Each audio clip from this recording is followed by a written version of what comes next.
everyone, Selina here on this second episode of 2021. Selina Thomas, SCV HR Guru.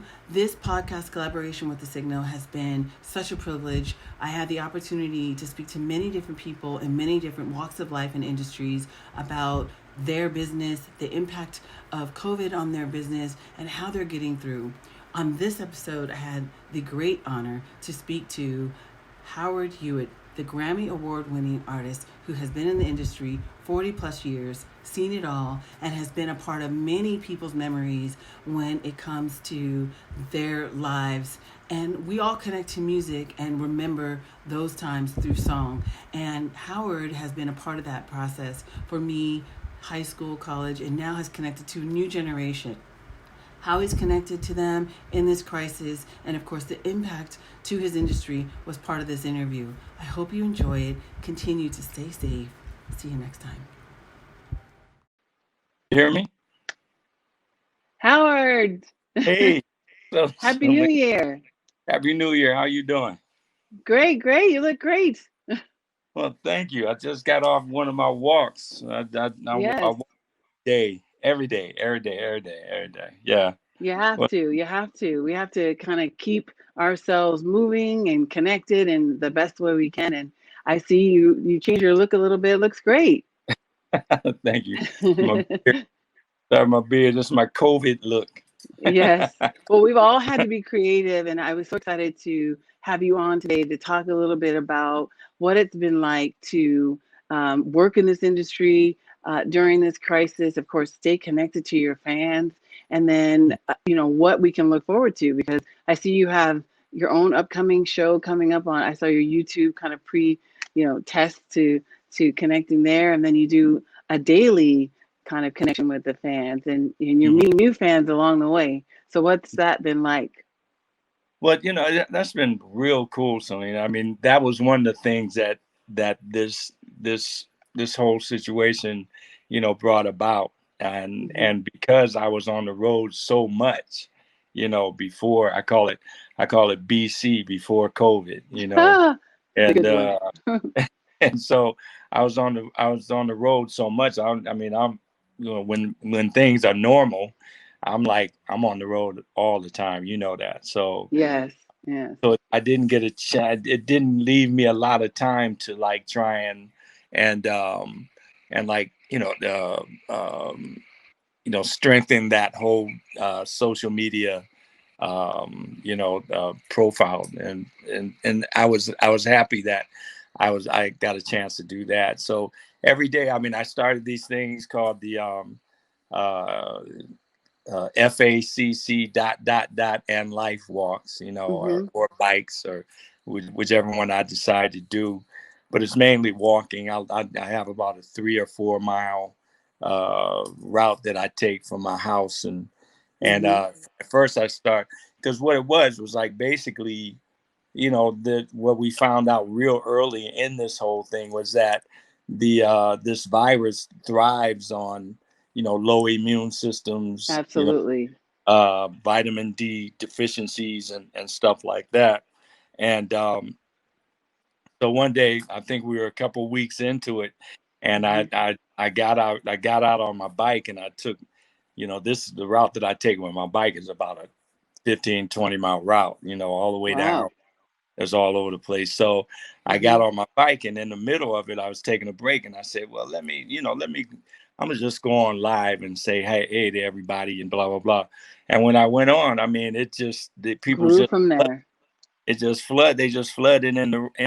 And so, I was, I said, okay, well, people, main thing I want is just because we're shut in doesn't mean that we have to be, disconnected. Right. And connected and couch potatoes, because that's the quickest way, to develop underlying conditions and all that stuff. So, and be vulnerable to this virus. Exactly. I love the conversations that you have about not just the music, but just, we're all collectively in this crisis as human beings. And the fact that we all have the same needs to be healthy and get through this. Just being humble and share your story and your perspectives is so important. I think you've gained a larger fan base because you've done that. It's expanded a lot, Hmm. which is really cool. And you know, a lot of people, you always have that underlying thing, you know, Sure. throughout the business, throughout the time I've been in business. You don't want to be too accessible. You know what I'm saying? Mm. You want Hmm. to keep the mystique and all that kind of stuff. But this isn't a time to really do that, because it's a different kind of atmosphere that we're in now. Yes. And And we everyone's in it. Everyone. There isn't anyone exempt, everybody, nobody, it has not touched. including a Grammy Award winning artist, Yeah, right? you So know. we all have the same sort of need to not just connect, but and again, like you said, put down our airs and what we, the mystique and the distance, because no greater time do we need to connect. And I wanted to delve into some of the things that we've talked about before and about the industry, the impact to the industry, and specifically, you've gotten creative about how to connect, but you also have a large part of your year is touring, and so that kind of trickle down effect, because we're still in a business, right? So what I do for a living and helping owners and businesses stay thriving, you're the same in the sense that your touring creates that for vendors, for venues. And we've talked Hmm. a lot about how that has come to a halt. You can still connect to fans, but the vendors can't, and the musicians that tour with you and the venues. So how are you handling that? What is your understanding of how the industry is getting through that? Because I know you feel for them. You feel a great responsibility to having them be able to make a living from being a part of your tours. I mean, there's all kind of little branches that stem off from the main thing, which is touring. And Sure. wasn't I mean, it wasn't about it wasn't about you know uh one day you had your gigs, and then the next day, or the next day and the next day, it trickled down, or Sure. but it slammed closed. Everyone. Mm. Everybody. That's why it would kill me sometimes when people would call me and say, "What are you doing?" "What do you mean? What am I doing?" "I'm doing just like What what you're doing. Right. everybody been working." "No, I ain't been working. Nobody's been working." And because our business is like depends on the amount of people that a Hmm. order can get into a venue, or if the Hmm. capacity, whatever the capacity. Also, which affects, like, if it's a like a supper club type of situation, that Sure. affects, they don't have that, alcohol drinks, they don't have that. Right. The Parking vendors. Sure. parking attendants, everybody, it was like, it's just like bam. I mean, I was booked I was booked till, actually, I was planning on, beginning of the year, I was planning on working. I was talking to my manager. I said, okay, I'll work. But December, I just want to take all of December off, you know what I mean? Sure. It's Hmm. not only Christmas, but the kids are all grown now, so I don't have to Sure. a whole month. So I was planning on taking the first, week or a couple weeks of December and going somewhere and just chilling, and then coming back and dealing with Christmas, because also on Christmas is my youngest daughter's birthday. Oh, See, nice. 24th. So all of a sudden, just like bam, it's over. Okay, you wanted to stay home. You got you Right. you got Right. you got it. So but So all. looking forward to that economy coming back, just understanding that you kind of create a residual economy to your tour. Are Mhm. you hearing anything? I mean, I think we're all kind of cued into 24-hour news cycle and in the hopes that things will gradually, and I've seen of late websites that talk about tentative dates and tentative, check back in, the spring. I know Playboy Jazz is tentatively in June, but with this rollout of the vaccine Mhm. really delayed and hampered and kind of a sketchy transition, I don't know how hopeful, one can be to get back to that. So with that, we have to take one of the things that we had to do, during this time, I think, was learn how to like really um uh take care of ourselves. Get back You to know, the basics, right? basics, take care of yourselves. But we definitely had control about our attitude towards, Mhm. what we could control. And I think we talked about that. You get out, you exercise, you try to stay connected and stay positive. And so you have a deep connection with your fans. And I think your fan base has grown. And of course, how are you connecting to maybe your band, the people in the industry? You stay connected with your manager, and Mhm. just keeping kind of that hope of it will come back, and we will get back to kind of making music to mark the times. I know for me, certain music will remind me instantly of prom. Like in high school, your music would be on, and I could hear it now and remember prom. Yeah, And we yeah. didn't have much of an opportunity to create new music in this time, or have you? And then what is that? Is that connecting to what happened? What Mhm. have you done? I mean, I write I write love songs. You know what Hmm. I mean? I write love songs for loving you, show Yes, me, I'm for yes, real, twice, 3 times, say amen, even, and all that stuff. yes. I write love songs. So as far as and I write based on things that I see around me, you know, Inspiring you, by sure. the whole thing. Hmm. And I haven't had a whole Not lot there. Oh, through it's not there. through Yeah. this last year, but you still have to stay. You stay. There were songs that I was working on before BC, before COVID, And I and saw your Christmas video, and I could clearly see you were shut in mhm, and just kind of reminiscing about. And I thought that video was beautiful. You could clearly see you were in your home, and you were just kind of reflecting, and that still gave people a connection in the holidays, which is always kind of so important to just kind of mark that year. but they think that they're. I believe that the virtual situation is here to Hmm. a certain extent. Absolutely. Hmm. Uh, if you can figure out how to do it, lock into a method as an artist. If you can lock into a method of how to do it and how to make it and how to maximize its reach, And and find the inspiration in but I'm that. talking about the Mm. virtual thing as far as touring and stuff is concerned. Sure.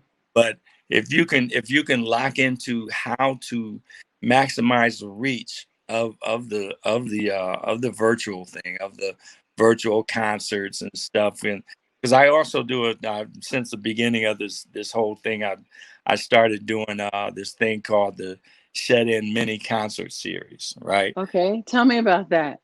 I do that almost every Friday. I've taken a few breaks, throughout the Hmm. year, but Hmm.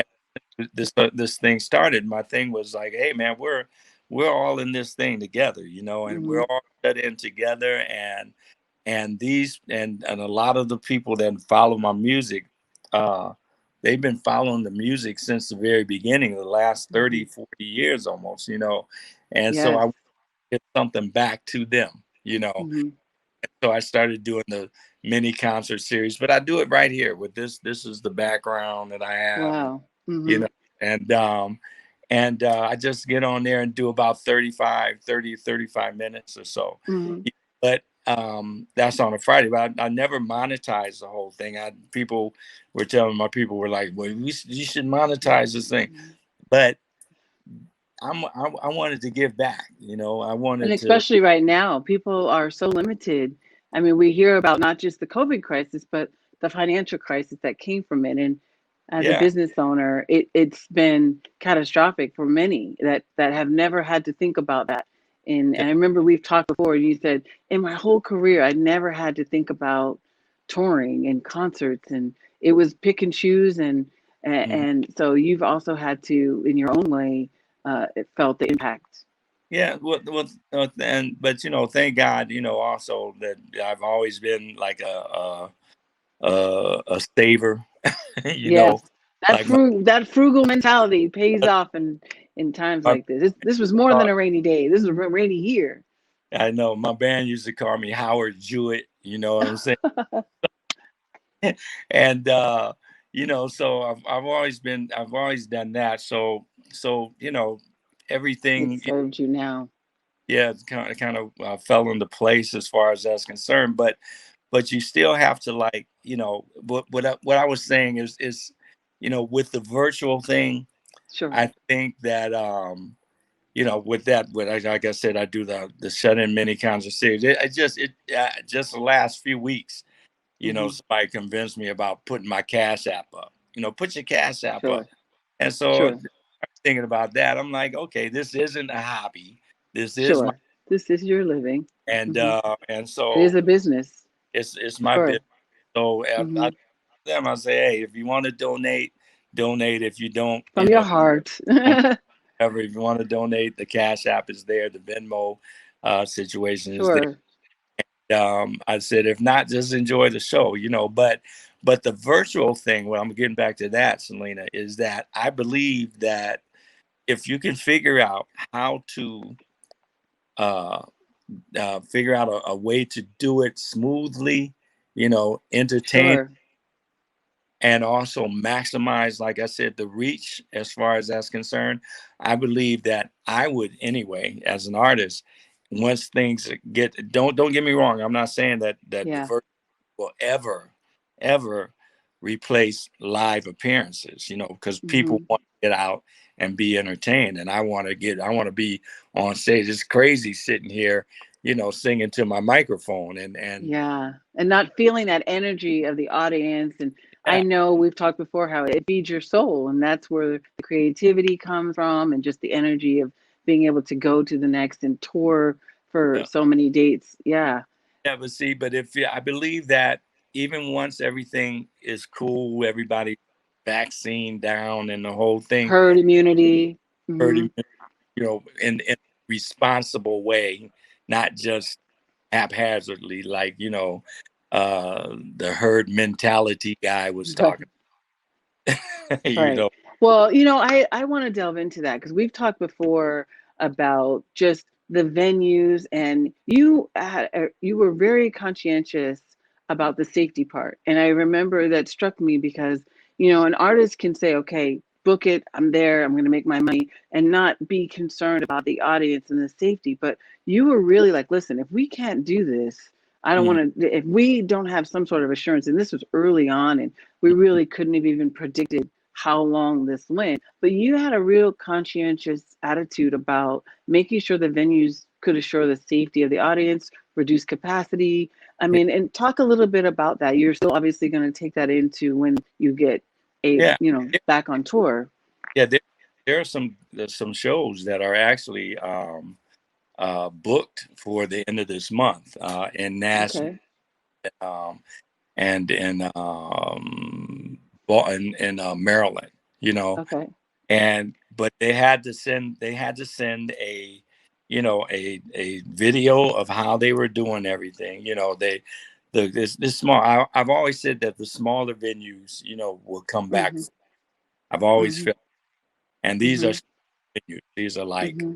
uh 350, 450, 500 or whatever. Mm-hmm. um Mm-hmm. they're only opening up with like about 130, 150 capacity. Mm-hmm. They those they can distance the tables, and Audience. Mm-hmm. since you have to mask up, there'll be somebody at the door taking your temperature as you come in, Sure. just like you go to the doctor's office. Now they do that. Mm-hmm. Um, temperature, so people can feel safe. My show, if you've ever seen my show, you know that my show, I a lot of times I would spend more time in the audience than I would on. Yes. So just relate. I won't. I can't do that anymore right now. So you're Uh, adjusting just how you engage on stage. you have Hmm. to project what you're doing on stage and project that whole situation. And Sure. no meet and greets, no autograph The signings, no pictures. none Hmm. of that. So Hmm. now get a better help. And I feel a little bit better about it now, even though Sure. are kind of going crazy, but numbers go crazy because people do stuff Irresponsible things. too, Right. and Hmm. that's not here in the States. What I found, that's not just here in the States. It's all over the world. It's everywhere. Correct. Hmm. South Amsterdam, UK, Italy, Spain, all over the place. I got Yeah. friends.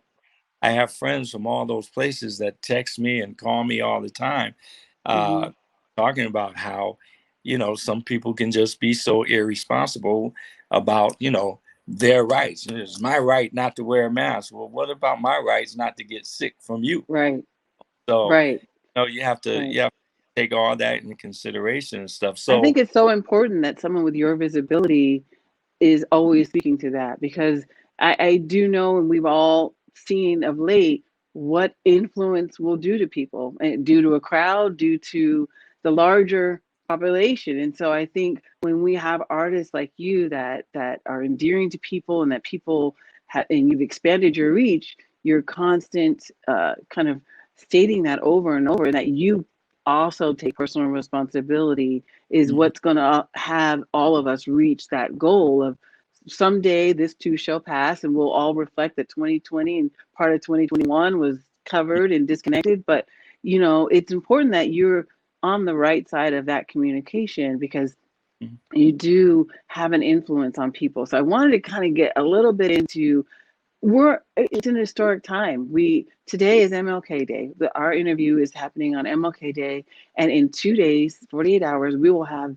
the first African American woman, mhm, first woman. I mean, there's so many historical moments that we're not really highlighting because of all the other kind of chaos of this transition. But I definitely want to talk about that and how you're feeling, and of course, this was the end goal for Martin Luther King Jr., was to have a moment like Wednesday happen, that none of that race or gender is considered in someone's character. And we have a moment that's historical for me as a woman, and an African American woman in politics.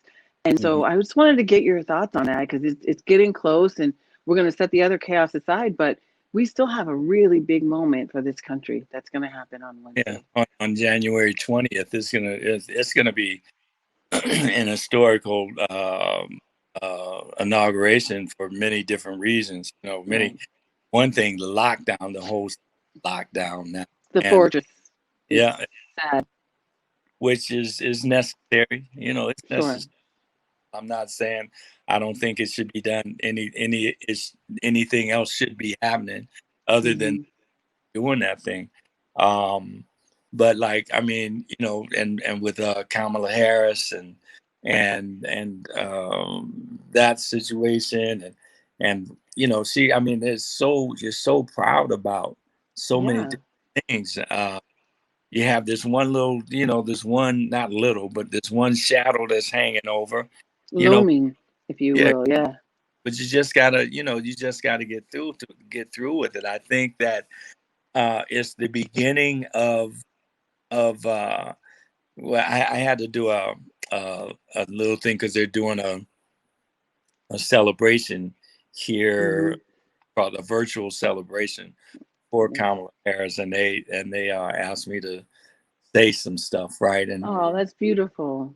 and it's like, I mean, it's the first African American vice president, first woman vice president, first Indian uh, uh, Right. um, vice president, and the first AKA AKA member. From HBC. Yeah. Historical Black College graduate.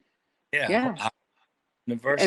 So my daughters are inspired by her so much with their athletics, wanting to go to Howard to yeah, to to kind of walk in those footsteps. And so, it's great to hear that you're going to be a part of just kind of honoring that, and marking this moment. I wish we could have done it in a way that was kind of constant versus focusing on the negative things in this transition, because we are really missing the ability to really take in that moment. I hope it comes later. when I made the video for the celebration, it was like I mentioned all those things, and it was like Sure. I could go on, and I said, but mainly I would love to congratulate you and President Biden. Though I think your point is great that you do see people more engaged for whatever reason, but the engagement and the power of their vote and the power of connecting to how these processes work. Having been a first time candidate myself, you were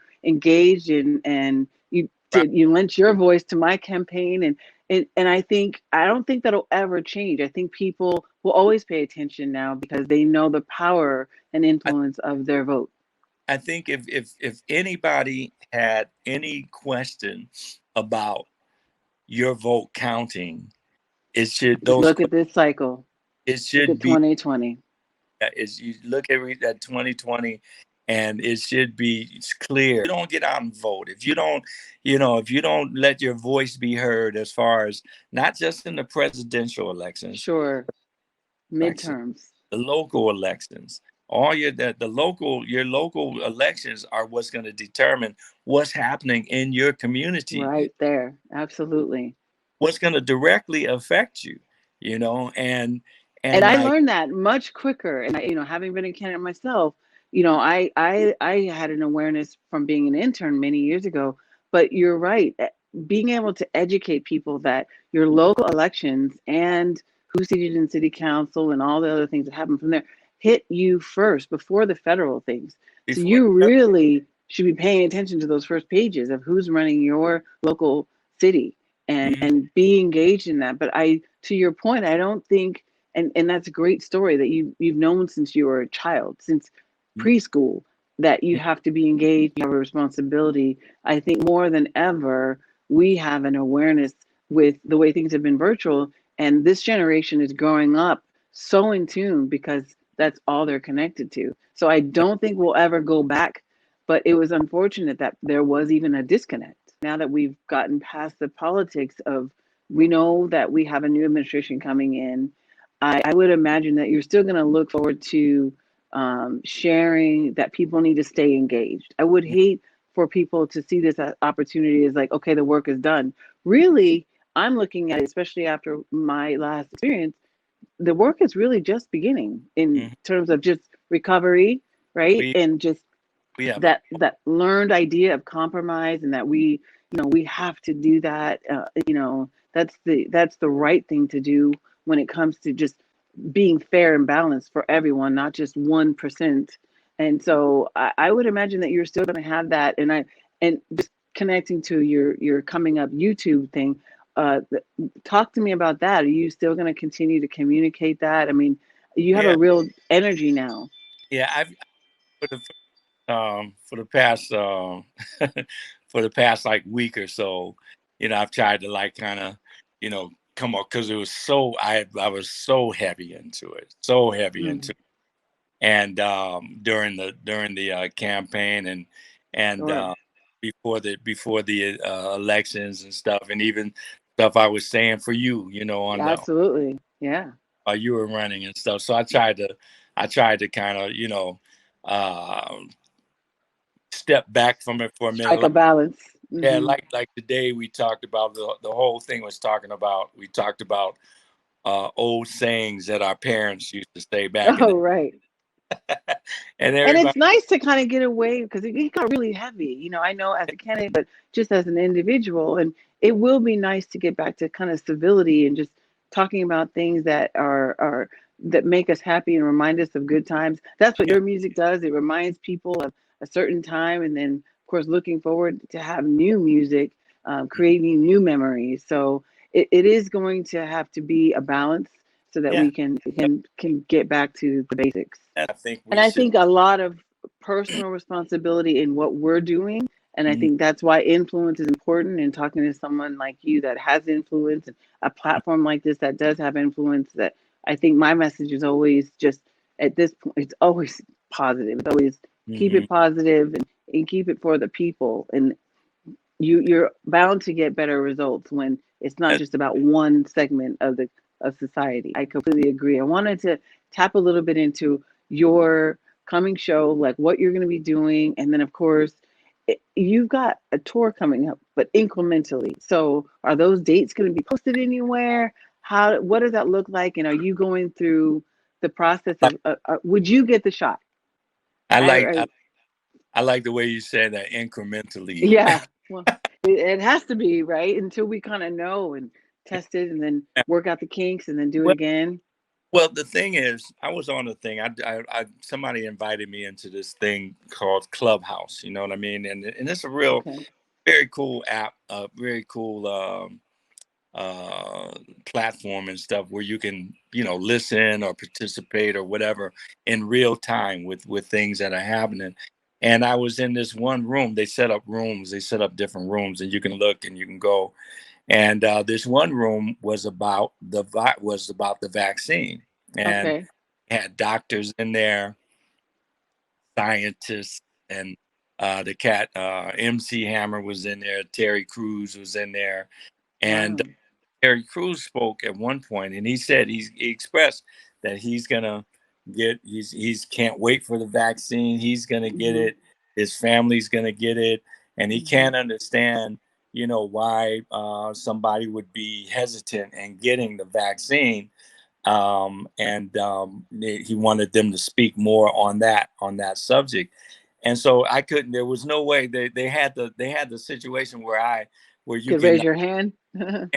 they had that, so I couldn't really say anything, which was really frustrating. And but the scientists started talking, and they were talking the technical stuff, and they were talking the whole situation as far as, like, especially on the Black community, some of the things Hmm. that that went They're on. concerned with. Hmm. Yeah, the experience and all that kind of stuff. And I was trying to raise my hand because they were missing one big point, I believe. And that point was that so many people believe that the that COVID-19, just for the sake of dates, COVID-19 came up in February, and they started working on a vaccine in February, and then they came up with this vaccine now. That's No. that's not the Hmm. case. Maybe 25%, 30% of the vaccines that they're coming up with are based in new type of research. But 70 to 75% of these vaccines are based in research that they've been doing for the past Established. 20 years. Sure. Past Hmm. 20 years. So So they're the kind of combining it to finding help get through this e- crisis. exactly, and so many Right. have the misconceptions. I mean, as far as this whole thing is concerned, some people ask me, "Oh, don't you think it's the mark of the beast?" No, I don't think it's the mark of the beast. I'm I just think, keeping it simple. I think there's a virus, there's a yeah, vaccine, and which is the remedy to get hmm to herd immunity. And just as I take the flu shot every year, and my I, kids have to take all their immunizations to get into school, I see mhm, it as nothing different. And I think when you add those things to it, it complicates the process of getting back to life. yeah, So I can and, imagine your frustration in that yeah, conversation. and it's been proven over and over and over again during this whole year, this past year, basically, that people are just not going to do what they're supposed to do. That's true. I mean, to your Yeah. point, I had bronchitis and I didn't have COVID. But Mhm. if you heard me cough, the Yeah. fear right now of hearing someone cough in an elevator Oh, is, exactly. So, out of respect, not only did I stay away from people and work remotely, I always wear a mask, even if I'm well. But, yeah. it's compounded the anxiety to your point about the solution. And I think if you want to get to the other end, we've had solutions for many, many things before, from measles, chickenpox, Mhm. polio. And those solutions have always been a vaccine. Yeah. And if Always. you're saying that 70% of the study and the foundation of getting to this vaccine is already established 20 years ago, then that 30% is reasonable that the science has gotten to that in this last year, you know, Exactly. quickly but effectively. Especially when you have something that comes up that warrants that type of research. You know what I'm saying? Absolutely. We never had a a virus come up. Coronaviruses have been around forever, but Hmm. we never had a coronavirus that came up that had unknown type of antibodies and situations in there that they really didn't know. That's why the research had to start with this coronavirus. But like Sure. 25 to 30% of these viruses are from that research. The other 70 to 75% are from research that they've done, forever. And And they use it as a blueprint to resolve the next one.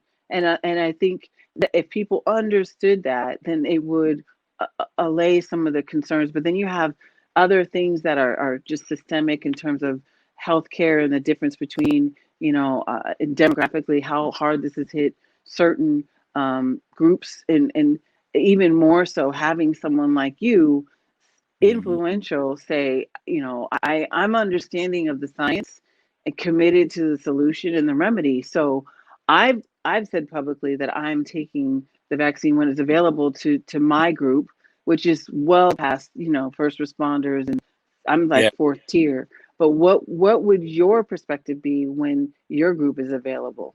my group's available now. It's like Oh, I is just it? go Okay. 65 and over. I'm 65. Look So at you drinking from a good well, because nobody hey, would know that. Lord, praise So God. when you get in line, someone's gonna say, "What are you doing here, Mr. Show Hewitt? Show me your ID." That's a good thing. Yes. me. So that being said, I mean, I know we're looking for an improved kind of rollout process. Have you received any indication of where and when you can go? Not yet. I talked to my doctor. I think it was when was it? Monday. I talked to them like Thursday. No, and they told me as soon as they have the information for me, they'll You'll be get on the back. list. That's I mean, great. yeah. So yeah, I'm That's good to know. huh? That's good to know. And I would love to have the audience know that you are participating in the remedy, because I think it's important when people see someone that Hmm. they admire, that they respect, and that they trust. I mean, your communication, not just your music, is trusted. And because you take the time to do your homework, you take the time Yep. to, right, engage in it. I mean, that platform that you spoke of sounds like you're continuing to participate in and seek the information. And hopefully, as we get into this new administration, we will have that more readily. So I'm Well, glad to hear that you're going to do that.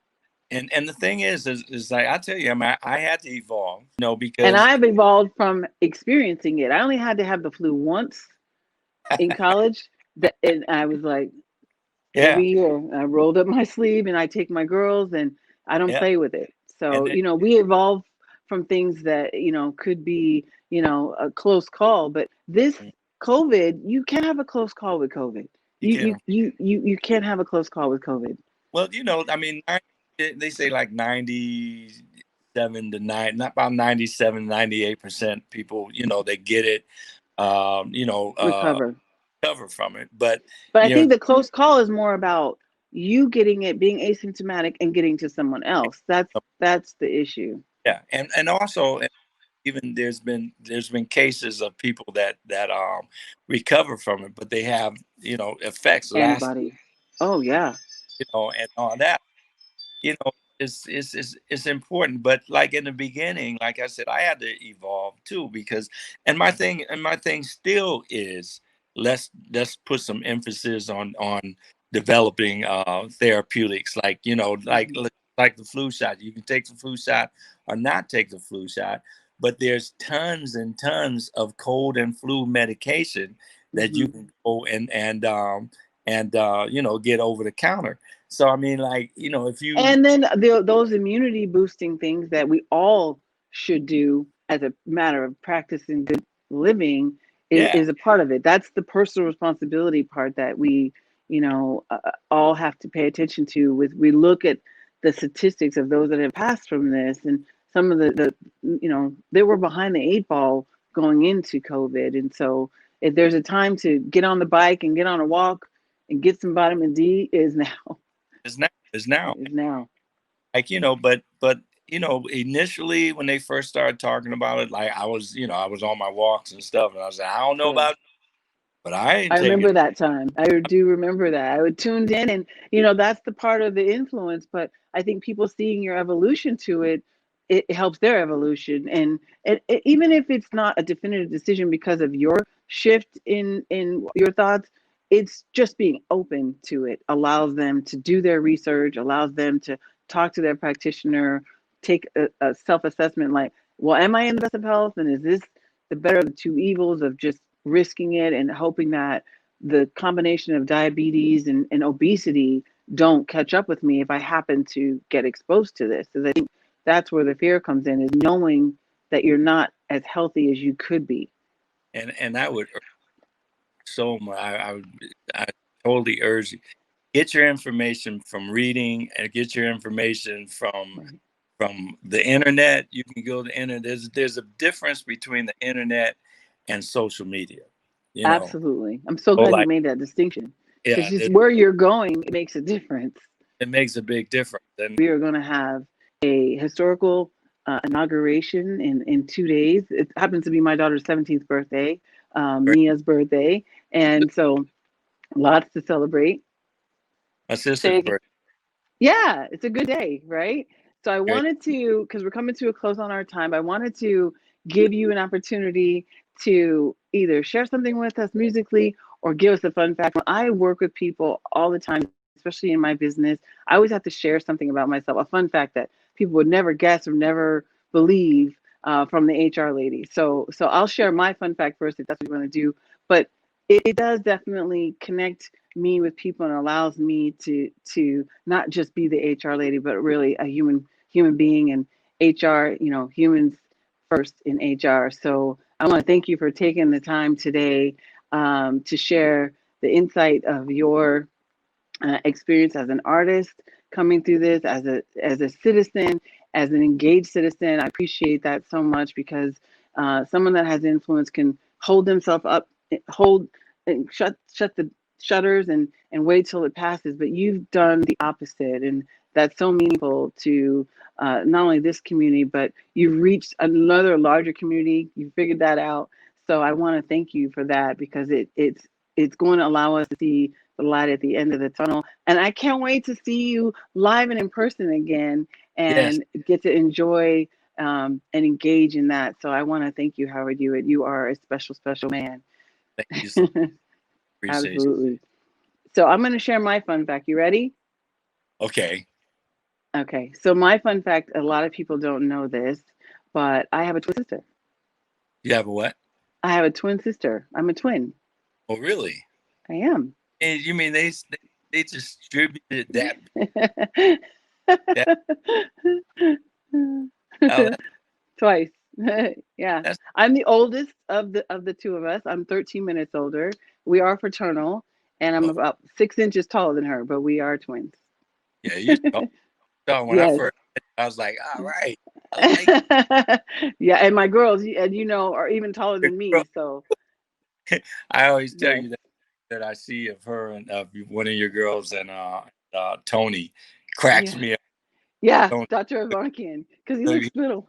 he looks And like a she's the youngest. Yes. So well. 30 My, seconds left. What's your fun fact? my fun fact.